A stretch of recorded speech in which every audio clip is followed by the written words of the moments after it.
My mom said, "Your brother is the smart one. You're just the one with money. Without your wallet, you're nothing." I said, "Let's test that." Close the wallet. She's still talking about him. I'm still not taking her calls. Hey, Reddit. So my mom basically told me I'm worthless without my bank account, then got real surprised when I actually closed said bank account. Here we are 6 months later, and she's still leaving voicemails about how unreasonable I'm being. Spoiler alert, I'm not picking up. I'm 29, and I've spent the better part of a decade being the family ATM. My younger brother Cameron is 26, and according to our mother, he's basically Einstein mixed with Steve Jobs and a dash of Mother Teresa. Me, I'm just the guy with the checkbook. That's it. That's my entire value to this family. Let me paint you a picture of how we got here, because this didn't happen overnight. This was years of buildup, years of me being treated like a walking wallet with legs, and years of Cameron being worshipped despite accomplishing exactly nothing with his life. Growing up, Cameron was the favorite, not even subtle about it. Mom would hang his mediocre art projects on the fridge like they belonged in the Louvre, while my actual achievements got a distracted nod. I made honor roll every semester through middle and high school. Cameron barely passed his classes, but when report cards came out, Mom would spend an hour dissecting Cameron's grades, talking about his potential, his creativity, how traditional education just didn't suit his brilliant mind. My straight A's got a thumbs up and maybe a pat on the head if I was lucky. The difference continued into our adult lives. Cameron went to community college for about 3 semesters, before deciding that formal education was stifling his entrepreneurial spirit. Translation. He was failing and didn't want to admit it. He moved back home and started what he called his design business. In reality, he made logos on Fiverr for like 20 bucks a pop and called himself a creative director. Mom told everyone her son was running his own company. Me? I went to State University, graduated with a degree in supply chain management, and got hired at a logistics company right out of school. Nothing fancy, nothing glamorous. I coordinate shipments, manage inventory systems, and deal with angry clients when their pallets don't show up on time. It's steady work. It pays well. It's boring as hell, but it's reliable. Mom never understood what I did for work. She'd introduce me at family gatherings as someone who works with trucks or something. Meanwhile, Cameron's Fiverr hustle was described as running a boutique creative agency. The dude lived in our parents' basement and made maybe $800 a month on a good month. But sure, Mom, he's a CEO. About 5 years ago, I moved out and got my own place. Nothing crazy, just a decent 2-bedroom apartment about 30 minutes from my parents' house. I was making around 60 grand at the time, which was enough to live comfortably and start building some actual savings. This is important for later.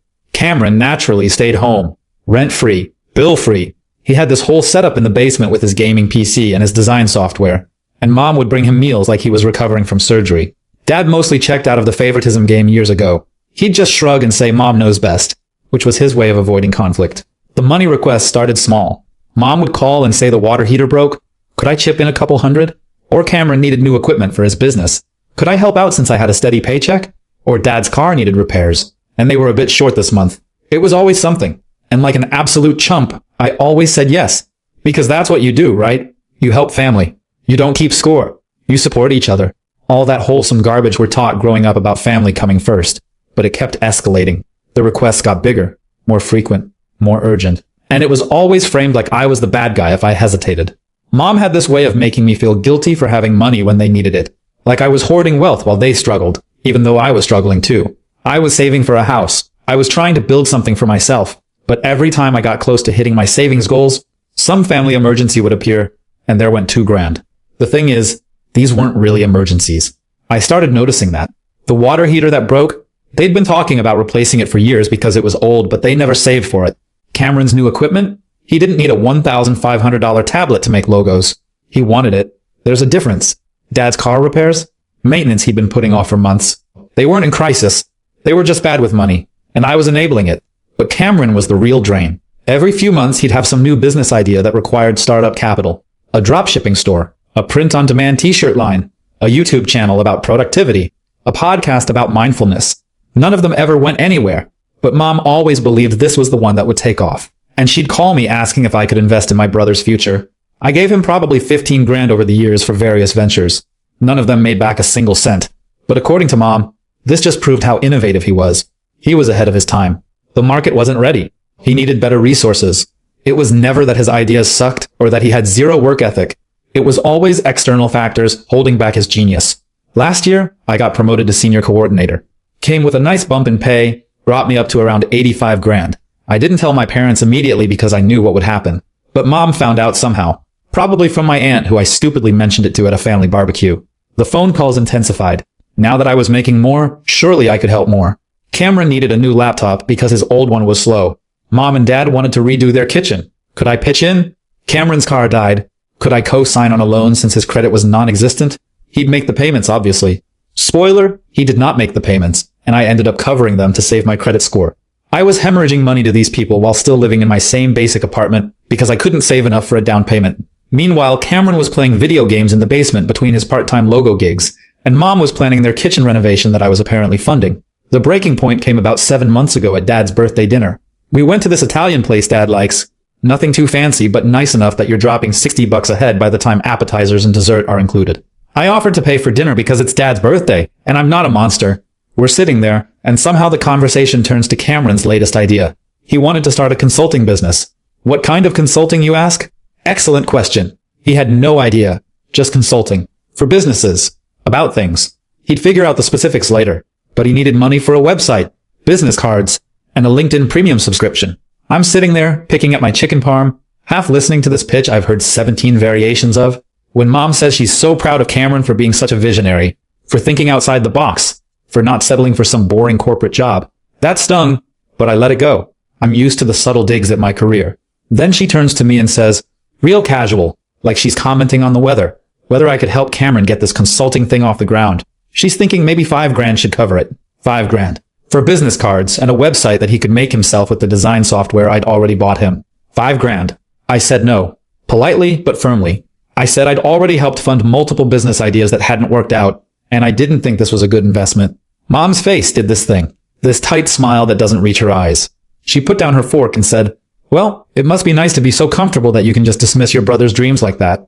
Dad mumbled something about not fighting at dinner. Cameron just sat there scrolling his phone, not even defending himself. Why would he? Mom always did that for him. I should have left it alone. I should have just nodded and changed the subject. But something in me snapped. Maybe it was hearing my job called boring for the millionth time. Maybe it was being treated like an ATM disguised as a son. Maybe it was watching Cameron sit there, completely unbothered, while Mom guilt-tripped me into funding his lifestyle. I said that Cameron was 26 years old, still living at home, making barely enough to cover gas money, and had never completed a single project he'd started. Maybe instead of throwing more money at failed ideas, he should get a regular job and learn some responsibility. The table went quiet, like dead silent. You could hear the kitchen staff arguing in Italian from across the restaurant. Mom's face went from tight smile to something I'd never seen before. Pure anger. She leaned forward and said in this cold voice that Cameron was the smart one in the family, the creative one, the one with real potential. Then she looked right at me and said, I was just the one with money. She said, and I'm quoting here because these words are burned into my brain, without your wallet, you're nothing. Cameron has talent, intelligence, vision. You just have a paycheck. That's the only reason we keep you around. Dad didn't say anything.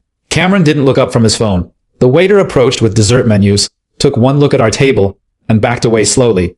I sat there for a second, processing what my mother just said to me, that my only value is money, that without it, I'm nothing, that they keep me around because I'm useful. I stood up, pulled out my wallet, and took out enough cash to cover my portion of the meal, tax, and tip. I put it on the table. Then I looked at Mom and said, you know what? Let's test that theory. She looked confused. I clarified. If I'm nothing without my wallet, and you only keep me around because of it, then let's see what happens when the wallet closes. Starting now. Cameron finally looked up from his phone. Dad's eyes went wide. Mom's face went through several emotions real quick, landing on this nervous laugh. She said I was being dramatic, that I was twisting her words, that she obviously didn't mean it like that. But she did. We both knew she did. And I was done pretending otherwise. I walked out of that restaurant, and I haven't given them a cent since.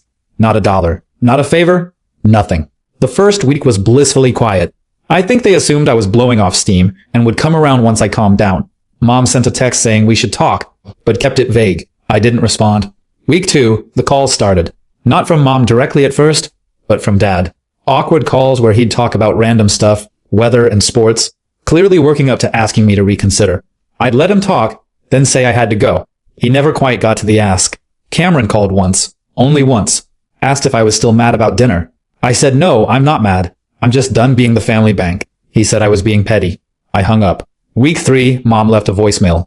Cameron's car payment was due, the one I'd co-signed for, and he couldn't cover it. She wasn't asking me to pay it, she said, just to talk to the loan company about extending the due date or something. I didn't call back. I paid the minimum to keep my credit intact and added it to the running tab of money they owed me that I'd never see again. By week 4, the tone shifted. Mom left another voicemail saying she'd been thinking about what she said at dinner, and maybe it came out wrong. She didn't apologize, mind you, just said it came out wrong. She wanted to explain what she really meant. I didn't call back. Week 6, Dad called and actually said they needed help. The kitchen renovation they'd started, the one they apparently began before securing all the funding, was halfway done, and they'd run out of money. The contractor was threatening to walk. Could I just loan them enough to finish it? He'd pay me back. Sure, Dad. Like all those other times you paid me back. I told him no, wished him luck with the contractor, and hung up. This is when Mom started showing up at my apartment.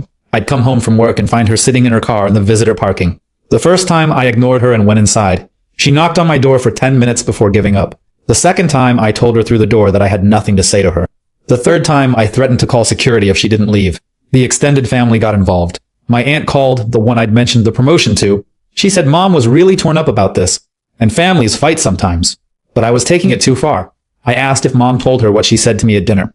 My aunt went quiet, then said, well, even if she said something hurtful, she's my mother, and I should forgive her. I asked if Mom had apologized.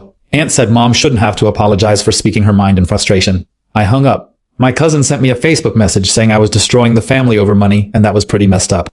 I screenshot the message, posted it to my story with the caption actually it's about respect, but go off, and blocked him. 3 months in, and Mom was still calling weekly. The voicemails got longer. She'd talk about how Cameron was struggling, how Dad was stressed, how I was being selfish and childish, how family was supposed to stick together, how I'd regret this someday. Never once did she say sorry for what she said. Never once did she acknowledge that maybe, just maybe, she was wrong. Cameron, meanwhile, had to get an actual job. Mom called it a tragedy. He was working at a sporting goods store, part-time, making minimum wage. According to Mom's voicemails, this was destroying his creative spirit. He couldn't focus on his business ideas because he was exhausted from standing at a register for 6 hours. The horror. Welcome to the real world, little brother. The kitchen renovation never got finished. They're apparently living with half-done cabinets and no backsplash. Dad complained about it to me during one of his awkward check-in calls. I suggested he talk to Cameron about contributing to the household, since he's living there rent-free. Dad changed the subject. Around month 4, Mom tried a different approach. She called and left a voicemail saying she understood why I was hurt, and we should sit down and talk it through like adults. She suggested we meet for coffee. Neutral ground. Just talk. I almost considered it. For like 10 seconds. Then I remembered exactly what she said at that dinner. Without your wallet, you're nothing. That's not something you say in the heat of the moment and take back later. That's how she really sees me. That's what she really thinks. So, no, Mom. I'm not meeting you for coffee so you can manipulate me into opening my wallet again. I'm good. Month 5, Cameron apparently moved out. Not into his own place, obviously, because that would require money and responsibility. He moved in with his girlfriend, some girl he'd been seeing for a few months. Mom called it a positive step toward independence. I called it him finding a new person to mooch off of. Poor girl had no idea what she was in for. The calls from Mom got more desperate. Now Cameron wasn't around to help with stuff around the house, and they couldn't afford to hire people for basic maintenance. Could I at least come over and help fix the fence? Or clean the gutters? I didn't respond. There are services for that. They cost money. Figure it out. Dad called and straight up asked how long I was planning to keep this up. I said as long as it takes. He asked what that meant. I said until Mom apologizes for what she said and means it. Not one of those I'm sorry you feel that way apologies. A real one. Dad sighed and said, Mom's not good at apologizing. I said that sounds like a Mom problem. Month 6, which is where we are now, and Mom left a voicemail that was different from the others. She sounded tired. Said she didn't understand why I was doing this. Said she was my mother and she loved me and family was supposed to be forever. Said she'd always be there when I came to my senses. Still no apology. Still no acknowledgement of what she said. Still no recognition that maybe, just maybe, treating your kid like a walking ATM for a decade was wrong. Just confusion about why I dare stand up for myself. And here's the thing, Reddit. I don't miss them. I don't miss the calls asking for money. I don't miss the guilt trips. I don't miss watching Cameron get praised for doing nothing while my accomplishments got dismissed. I don't miss being treated like my only value was my bank account. My life is actually better now. I'm saving money again. Real money. I'm on track to actually put a down payment on a house next year. I picked up some hobbies I'd been putting off because I was always too stressed about the next financial request. I started rock climbing at a gym near my apartment. I'm learning to cook actual meals instead of living on takeout. I'm sleeping better. Cutting them off was the healthiest thing I've ever done for myself. The extended family still tries to guilt trip me occasionally. Last week, my uncle called and said I should really reconsider this whole thing because family is important. I asked if he'd been funding his siblings' lifestyles for the past decade. He said that was different. I asked how. He couldn't answer. I told him to have a nice day and hung up. My aunt sent me a text yesterday saying Mom cried at a family gathering because I wasn't there. That I was breaking her heart. That she didn't understand what she did wrong. I didn't respond, but I wanted to. I wanted to text back a transcript of that dinner conversation. But honestly, what's the point? They've all chosen sides. They've all decided I'm the bad guy for having boundaries. Cameron hasn't reached out since that one call months ago. Not surprised. He never wanted a relationship with me. Just access to my wallet. Now that the wallet's closed, I'm useless to him. Kind of proves Mom's point, doesn't it? Except she thought that made me worthless. I think it makes them worthless. Last week I got a letter in the mail. Actual handwritten letter from Mom. First line was, I don't understand why you're doing this to our family. Not, I'm sorry I hurt you. Not, I was wrong. Just confusion about why I won't play my role as the family ATM anymore. She wrote about how Cameron is really struggling now, how he's working 2 jobs, his relationship with his girlfriend is strained, and he's stressed all the time. She said I should be proud that he's finally being responsible, and maybe now would be a good time to help him get back on his feet. You know, now that he's learned his lesson or whatever. I read the letter twice, then threw it away. Because here's what Mom doesn't get. Cameron isn't struggling because I won't help him anymore. Cameron's struggling because he's 26 years old and has no skills, no work ethic, and no concept of financial responsibility. That's not my fault. That's hers. She enabled this. She created this situation by never making him stand on his own 2 feet. And she wants me to swoop in and save him again so he can go right back to being the same entitled brat he's always been. Hard pass, Mom. The letter ended with this line that really got me. No matter what happens, I'll always be your mother. And I'll always love you. Just wish you'd remember that blood is thicker than water. Except that's not even the full saying. The actual phrase is, the blood of the covenant is thicker than the water of the womb. Meaning the relationships you choose are more important than the ones you're born into. Funny how everyone always gets that wrong. And Mom has no idea how right she accidentally was. Because I am choosing my relationships now. I'm choosing not to have people in my life who see me as nothing more than a funding source. I'm choosing not to enable a grown man who refuses to grow up. I'm choosing not to accept abuse disguised as family obligation. My coworker asked me last week if I ever think about reaching out. If I miss having a family. I told him the truth. I don't miss being used. I don't miss being disrespected. I don't miss being taken for granted.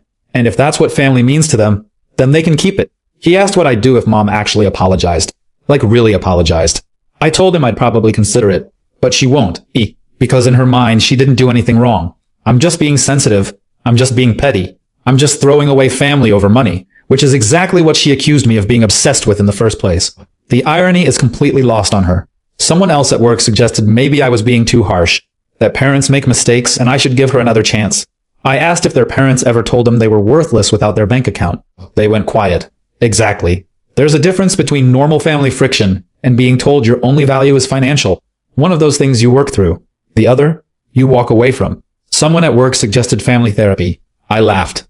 Can you imagine? Sitting in some therapist's office while Mom explains how I've abandoned the family and the therapist nods sympathetically. Then I'd have to explain that I was told my only value was my bank account, and Mom would say that's not what she meant, and we'd go in circles for an hour. No thanks. I'll save my money and sanity. My phone is full of unheard voicemails from Mom. I don't delete them, but I don't listen to them either. They're just there, piling up, a digital monument to her inability to say 2 simple words. I'm sorry. Cameron called from a different number last month. I picked up before checking the caller ID. He asked how long I was planning to keep this grudge going. I said it's not a grudge, it's a boundary. He said that was the same thing. I said no, it's really not, and hung up. He didn't call back. I ran into my cousin at the grocery store 2 weeks ago, the one who sent me that Facebook message. He pretended not to see me, but we ended up in the same checkout line. Awkward as hell. He finally said, hey. I mumbled something back, and we both stared at our phones until one of us could leave. Fine by me. I'm not interested in fake pleasantries with people who think I'm the villain in this story. Here's what nobody seems to get. I'm not punishing them. I'm protecting myself. There's a difference. Punishment would be actively trying to hurt them or get revenge. Protection is simply removing myself from a situation that was hurting me. They can frame it however they want, but I know what this is. The money I've saved since cutting them off is sitting in my house fund. I'm up to almost 40 grand now. Another year or so and I'll have enough for a real down payment on a house that I'm buying with money I earned that nobody can guilt me into giving away. I've been looking at listings online. Nothing fancy, just a small starter home in a decent neighborhood. 2 bedrooms, 1.5 baths, maybe a small yard. Something that's mine. Something nobody can take from me or make me feel guilty for having. My realtor asked if I was planning to have family visit once I bought a place. I said no, probably not. She looked surprised but didn't push it. I appreciated that. I'm tired of people assuming family automatically equals love and support. Sometimes family equals toxicity and obligation. The rock climbing gym has become my new hangout spot. I go 3 times a week now. Met some cool people there. Nobody asks about my family. Nobody knows about any of this drama. I'm just a guy who's getting pretty decent at bouldering and occasionally falls on his face trying routes that are too advanced. It's refreshing. One of the guys from the gym, Jake, invited me to a barbecue at his place next month.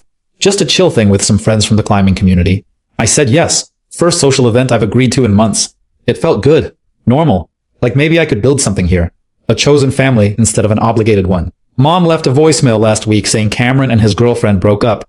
Apparently, she couldn't handle him not contributing to rent and bills. Shocking. Mom's trying to get him to move back home, but Dad's putting his foot down for once. Says Cameron needs to figure it out. Good for Dad. Only took him 26 years to set a boundary. Mom hinted in the voicemail that maybe I knew of any job openings at my company, because apparently I'm still expected to help, even though I'm supposedly worthless without my wallet. The disconnect is stunning. I didn't respond, obviously. I've been thinking about blocking their numbers. Haven't done it yet. Not sure why. Maybe some part of me is still hoping for that real apology. Maybe I'm just leaving the door open a crack in case they ever wake up and realize how messed up this all is. Or maybe I'm just not ready to completely close that chapter yet. But I'm getting there. I've been sitting with the question of what resolution would even look like. What would it take for me to consider letting them back into my life? I thought about it for a while. An actual apology from Mom. Not an excuse. Not a justification. Not an, I'm sorry you felt that way. A real acknowledgement that what she said was wrong and hurtful. Some recognition that they've been using me financially for years. And that wasn't okay. That I'm not a bad son for having boundaries. Changed behavior. Not promises of change. Actual demonstrated change over time. Cameron supporting himself. Mom respecting my decisions. Dad standing up for me instead of playing neutral. Honestly, I don't think those things will happen. But it's good to know what I need even if I'll never get it. At least I'm clear on my boundaries now. I've started dating again. Nothing serious, just casual coffee dates and dinner now and then. It's nice. One woman asked about my family, and I gave her the abbreviated version. She said she respected that I had boundaries. We're going out again next week. Baby steps. My car has been making a weird noise.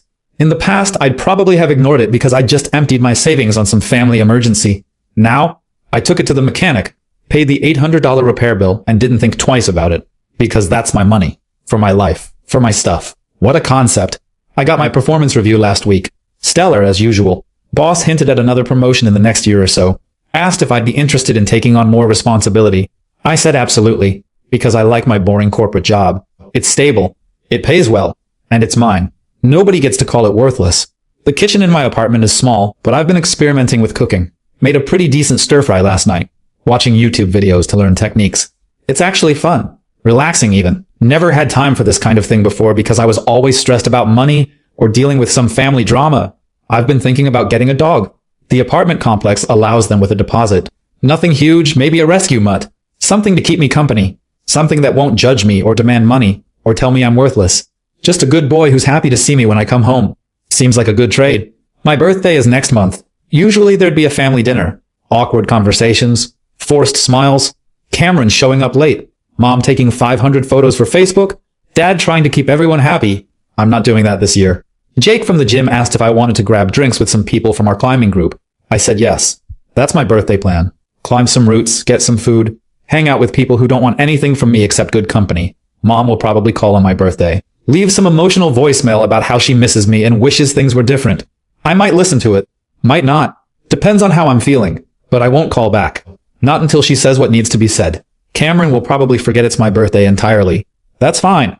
We haven't acknowledged each other's birthdays in years. At least now I'm not expected to send him money disguised as a birthday gift. Dad will text, something short and awkward. Hope you have a good day, son. Miss you. Or something like that.